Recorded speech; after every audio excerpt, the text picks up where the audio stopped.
What's up, Rockstars? I have another news video for you guys covering some games I haven't covered yet on this channel that I wanted to show you guys. Some recent campaigns launched that we're going to also look at. There's going to be some feedback for quite a few of them, both ones I like and ones I don't like, and we will just see where the cards lie and what's available to us right now.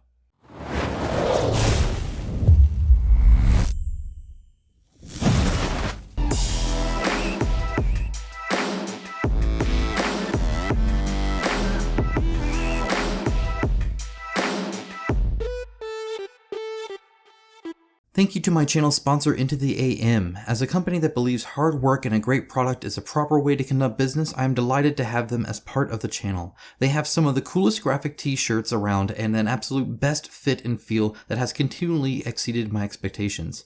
With new shirts arriving all the time and other products like boxers, hats, and even a monthly shirt club, I wholeheartedly recommend them to you. Check out the link in my description of this video for an exclusive 10% off everything they sell. As always, a huge shout out to my patrons and YouTube members. It is through their financial support that this channel is possible. If you appreciate the videos that I make and the way I make them and the freedom that I have for that, well, that's all thanks to them. There's a link down below. You feel free to click that if you wish to support. I do greatly appreciate it. In return, beyond all these videos, I do a weekly video just for them. I also do giveaways every now and then. I'm about to do one actually here real soon as kind of a thank you to them. And there's Discord access. There's a lot of fun stuff there for you as well. With that out of the way, let's go ahead and get started. The only thing I want to mention before I really dive in is I just came back from the dentist and I had another root canal on a tooth that already had one, but apparently they didn't do a good job, so went to a different one and they did a better job. I was very impressed by their workmanship and what they did. It seemed to do a good job. However, I'm all numbed up, which means I'm not in pain. I wanted to record this before I am, as opposed to, after. So if my face is a little weird or if I talk a little funny, I do apologize for funnier than normal. I do apologize for that, but it was either this or do it in pain or not at all, and so I really wanted to get this info out to you guys, so hopefully you appreciate that, because I do try. Starting things out, Kingdoms Forlorn, Dragons, Devils, and Kings. I've obviously covered this before. I do have some feedback though, and there's been some new things. There's a new add-on available as well. So they're still at around 878,000, which is fantastic, of course. But they haven't really bumped up even with the add-ons that they've been adding, and I think a lot of that has to do with people either seeing the standees, because they do offer standees for mobs at base, and then being worried about not having minis, and what that does with costs and stuff like that. Everybody's kind of cautious around shipping. And Into the Unknown tend to not do things in a small way and tend to have these big visions and talk with their little trademarked little speeches and stuff like that, which is really cool and awesome, and I'm glad they're passionate. It doesn't always make as the best salesman though, so they could probably get some help with that, especially just communicating what's going on, how do the stories work, right? It's a little, they do things differently. It's not like a normal narrative game where you're just reading a story. Instead, each knight has its own story, and there's all sorts of stuff like that. So they added this as the Barony of Bountiful Harvest. As you can see, they have this really cool knight here. They have a whole bunch of mobs as well. They list the base size. I always tell companies to never list the base size. All it does is confuse people, or it's meaningless information even if they do understand it. In other words, you're not saying how tall the minis, you're saying how big the base is. But some, look at a Resident Evil boss, and you'll see that the base is huge on that. The base doesn't necessarily determine the size at all. It's useless information. I don't know why they do that. All they do is, people will think that these are 25 millimeters tall and think they're really short because they're not the normal 32, 35. So it's not the case. I'm sure you guys have seen them either in my unboxings or somebody else's review or something like that. But yeah, the base doesn't really do much for anyone really. So I think they're trying to get a general size, but it's just it's a little silly there. Very cool minis though, as you can see, that the spore alien thing, crazy. Obviously the devil miniature here is cool. You get some really cool, instead of just town stuff, you get weird growth paths and stuff like that, just nasty stuff, of course. And they have all of these. I suggest you click these spotlights if you need to. They kind of dive into stuff like the solo mode and stuff like that. And then stuff that they're going to unlock, there is that standee miniature transmutation. I'm assuming it's just going to be minis for all the standees. I have a comment on that. And then stuff they've unlocked like followers and outposts and saints, which are kind of like the gods in Aeon Trespass Odyssey. Different hunters, this cool guy, monkeys, quite a few things. And then look at this King Laid Low. That dude that's like Kingdom Monster style kind of stuff getting there. That's some crazy cool, in my opinion, looking mini there. So yeah, definitely a lot of stuff there. And then they have other add-ons as well. If you go down here, they have like the Tale of Sir Gallant, which is a whole other night. Again, that's where the story is and where the campaign is. And so you're essentially getting another 30-ish hour story campaign by using this guy that you can play with. The stuff that you unlocked to day one, and then the normal stuff that they've had this whole time. So anyway, that's available now. That's the difference. That's the change. I'd like to point out something. This is a picture I took real quick, so my apologies for the roughness of it. When you're fighting a mob in Kingdoms Forlorn, and I didn't go into this in a review. The review's already like an hour long. I try to get the highest points I can, and sometimes looking back, I'm like, oh, well, maybe this would have been a high point to mention, but I'm mentioning it now for those watching. When you fight a mob, it's not the same enemy. While you're using the same art standee or the same mini to represent it, as you can see, you're actually fighting a bunch of different kinds of enemies. You have everything from the mindless veteran to the wanderer to the necro node, where if you beat this, here, let me zoom in for you guys. Whoop, whoop, whoop. Necro node. Critical. If you critical kill him, killing the necro node has rendered all other Ironcasts dead and you win. It's an instant win condition. He's like raising them up, and if you critical kill him, then you actually just win the game. There's like this crazy auto mail smith, an Ironcast knight, a chaplain of the church is going around healing people. They have different abilities. He's busy actually healing them and stuff like that. They have different stats. They are different enemies of the same kind of enemy. It would be so cool if we got a standee and a miniature for each of these. Now, I know, and that's crazy talk, right? That's a lot for each enemy like that, but I would give a lot of money to have this mindless veteran as a mini, right? Or this chaplain of the church as a mini. Can you imagine how cool that would be? Or this little bone squire dude, or the necro node, or this heavy enforcer guy, or whatever the heck this automill smith guy is doing. Minis are a bit much. I get that. Art, though, you could maybe make the standees. I would be fine picking out the correct standees if it meant I had a whole bunch of different kinds, so I could really visually distinct this one is that guy versus this one is that guy, and stuff like that. A little bit easier in my mind, and it would just be more thematic. It'd be cool. You could get that heavy enforcer guy on there, like, oh my gosh, now we're fighting this heavy enforcer. Just sells the theme more. That would be something I would pay as an add-on, even if it was possible to do something like that. I really would. I think that would just be so cool to do. The fighting was fine, and I wanted to cover how they covered the boss mechanics in Mob in the review, so that's kind of why I focused on that. But this is definitely something that I think I'd be of interest in. I don't think many people realize, and this is what I talked about when I said they're not communicating like the scope of this game well. So you see this, and you see the apes, and you're like, oh, so you fight the ape minis. It's like, well, no, there's like 12 different kinds of monkeys that you're fighting, and they all act differently and do different things and have different stats and whatnot, and even look visually different. You just don't notice it. So if nothing else, highlighting this, I think, would be really cool. I think a lot of people would really like to know, hey, there's all of these freaking, skeleton warriors. It's not just one kind. Okay, moving on. Fantasy Commander, this one has made around 32,990. I think it's pretty par of the course for Legend of Sigma. They've never had like a huge thing here. What's interesting about this is these aren't new minis, they're a new size. So these are like smaller. These are like 25 millimeter, I believe. So not quite like, it's not like a 20 millimeter. So I think Joan of Arc was around 15 for the humans, I think. They're pretty small, but 20, that's still really small. You can kind of see the difference between a 32 millimeter height, right? Not counting the base size, who cares about that? And the 20 millimeter. You can care a little bit if you're doing it for like D&D stuff, but ideally D&D have the square bases anyway, not round, so it can get kind of iffy anyway. But either way, the small minis, and then they kind of list everything here, and they show you everything as opposed to listing it. And I honestly think that kind of makes it seem small, because you see like, oh, there's like 5 cards there, right? So it's very much, it reminds me kind of like a travel game, but it's not, because there's a lot of stuff here, and these guys are actually quite big. They're just not humongous. But it's like $50 for the starter set, or $109 for like the fancy collector's edition, and $180 for the all-in. You get everything. What's interesting about that, and I wonder if we're going to see more of stuff like this when it comes to shipping and bulk size and stuff like that, if people are actually more okay with smaller minis. Based off the numbers, I would say no, but it's not really an apples to apples comparison there. Like I said, Legend of Sigmund has never had this like huge following or anything like that. So I don't know, pretty interesting. Oh, they're all resin too. They're like really nice. Anytime it's like resin that small, I do worry about breaking pieces off. That would be my main concern with this. And I guess if you are planning on getting this, just be careful, right? When you see swords and shields and bows, resin breaks, you can get some pretty bendy resin. I don't think they're doing that though. Moving on, we have Lobotomy 2 Manhunt. This one I actually quickly backed. I don't know if I'll keep it, so don't read into that. I need to see the actual gameplay.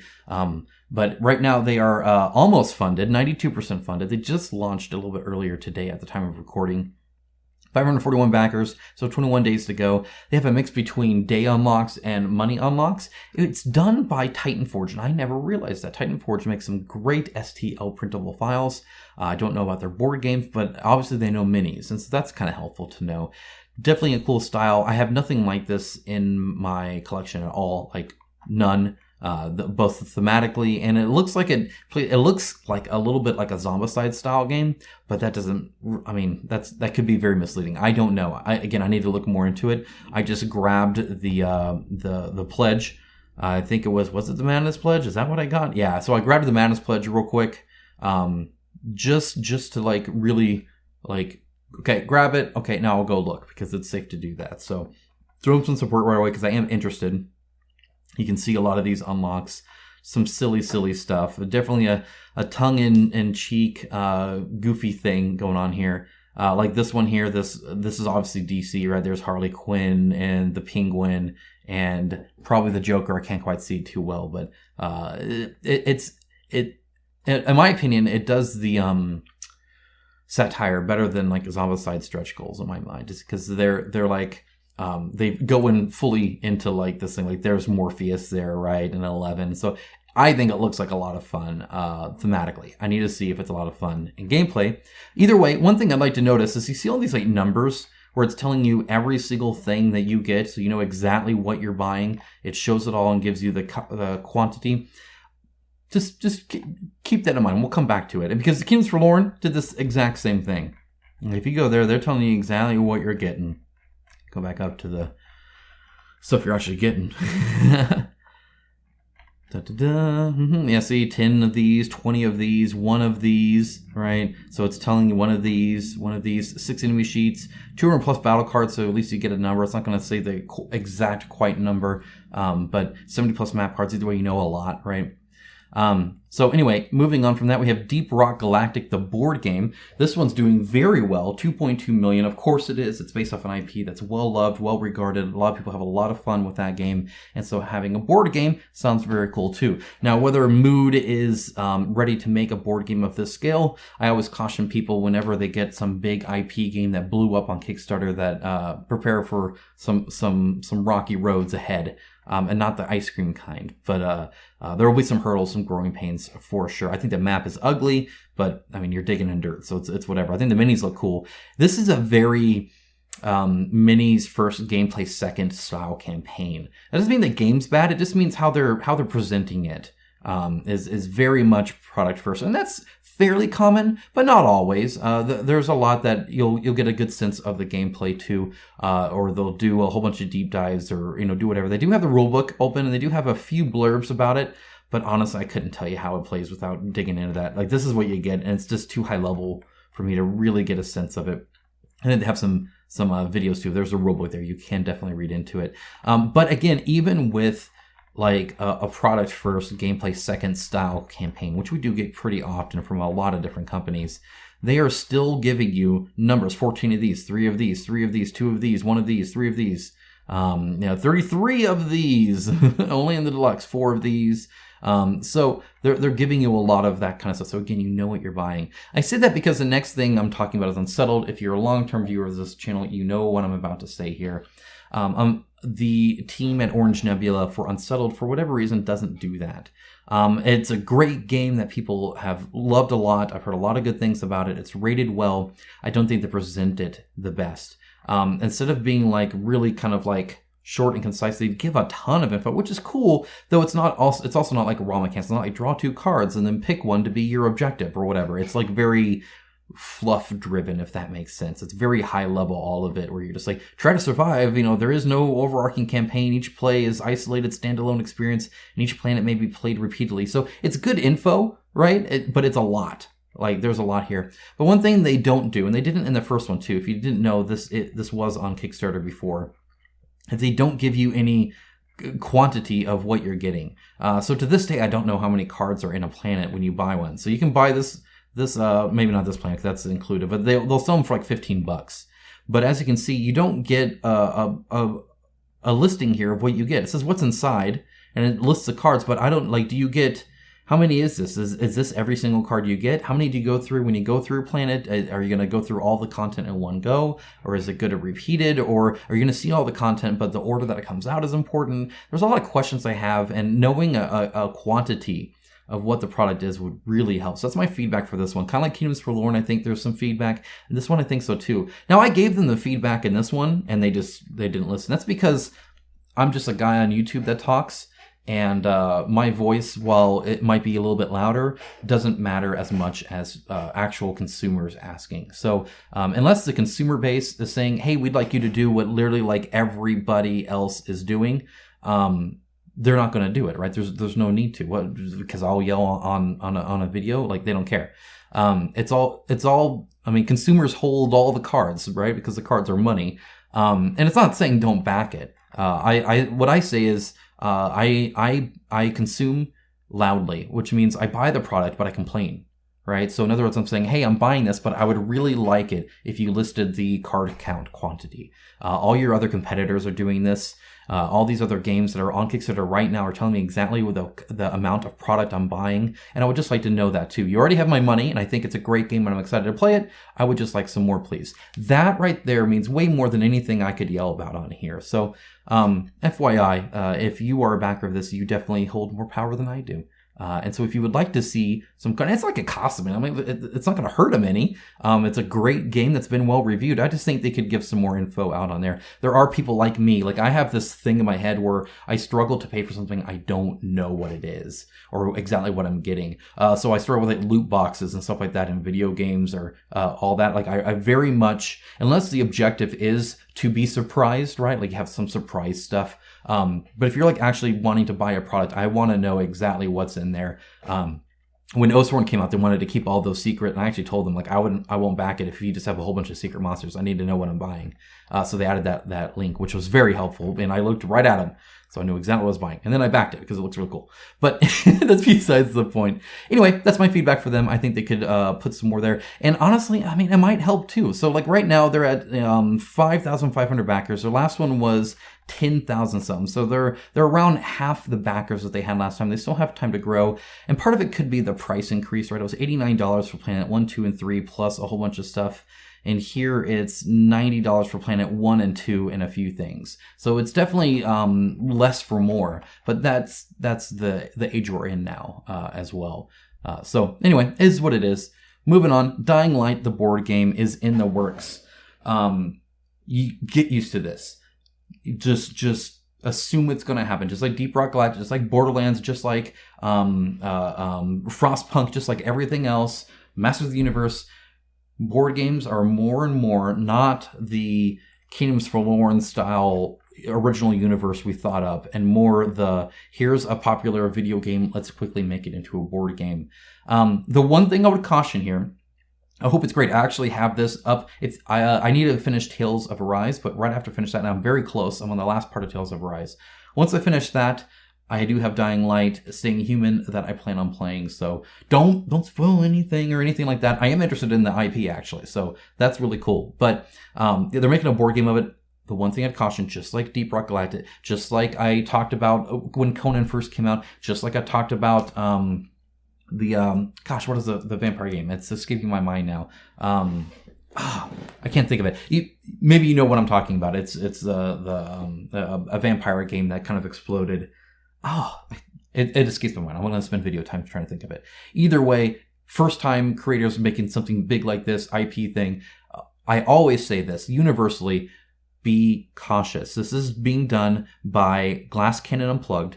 Now, they are probably really, really cool that they're doing this, and it's really awesome. However, they have not delivered this.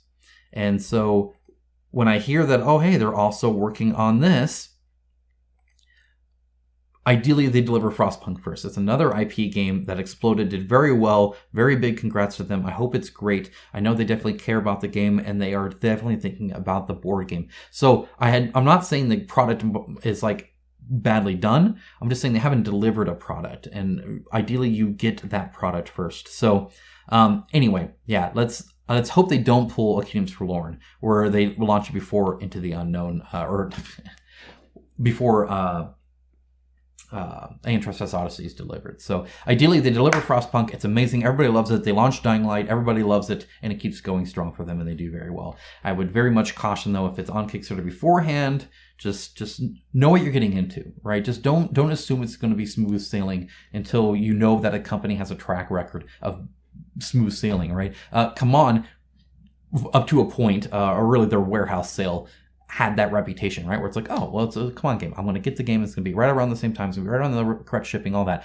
That's died now too. It's very easy to lose trust. It's very hard to gain it, but ideally they do gain it. One more here. There is also, speaking of IP, this is the Umbrella Academy, the board game. There already was one. This is a new one. This is by Mantic.